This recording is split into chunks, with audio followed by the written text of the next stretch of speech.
kaninka yana matukar son ka, yana kuma kaunar ka. Duk da irin halayen da kake nuna masa, har yanzu bai daina son ka ba.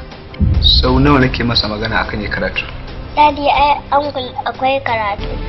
It's all about two biological brothers living on the war room. One is fake and deceitful, and the other is real and truthful. Bazata. Na yanke hukunci yanzu dau amanar dukiyata da kamfani na baka. Me yake damun ka? In Allah ya da zan rike amana. Kuma idan na ci amana, amana ta ci ni. Roger Sound Studio collaborates with M. Adam Media Concepts and brings forth another captivating movie, Bazata, Unimaginable Expectation. To ka sani na samu juna biyu. Ki faɗi kono ne na baki, amma ni abin da nake bukata ina so ki fita daga cikin rayuwata kwata-kwata. Bana bukata wani abu daga gare ka. Kai nake so, kuma kai nake so na aura. Wannan shine fansata. Ki dalla rufe mun baki. Ba wani sharrin shedan tattare ya naki zaki ki bar mana gida. Yana ta tashin sautar zantuka da muryarka. Idanuwa na muradin na kalli fuskarka. Sai in ji na yi farin ciki har na dinga nuna ka. Abin nufi na kai na zaba ka zo su gane ka. Taho mu je tare, biyo ni zo da wuri.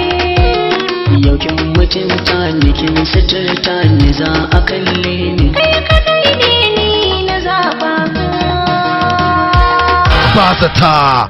Wannan kanin mijin naki tunda na zo gidan nan kaman zuciyarsa bata amince da ni ba. Sagir haka yake. Kawai dai yana da wahalar sabo ne.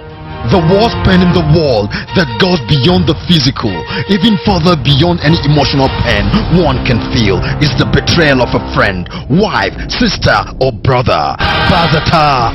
Yanzu Sagir kana ganin iya kudin da muka tatsa abun shi ya isa? Su ba masa guba ya sha sai ya mutu. Ya? Wai ke wace irin shedaniya ce? Mutane da yawa yayin su suna mutuwa, kannan su kuma su aure matansu. Bazata. Amma me yasa Zainab take haka? Yanzu na gane maganar da kake yi gabaki daya, ka ce zargi na kake yi. To bari in faɗa maka, ba zai yi ba. Screenplay Nura Mustafa Waye, Assistant Director Jamil M. Adam Roger, Producer Adam M. Adam, Bazata, directed by Ilyasu Abdul Mumin Tantiri. Wannan yar fatawa ce. Kin ga baki da komai a cikin gidan nan kenan. Saboda haka ina buƙatar takardun nan ki bani su. Na fi ki rashin kyautawa, na rantse miki da girman Allah dan tasha ne ni. Na sani tunda ka ci amanin dan uwanka ka cika cikakken babban dan tasha. Tunda muka ci amana ne. Ka ci amana ne. Ka ci wannan.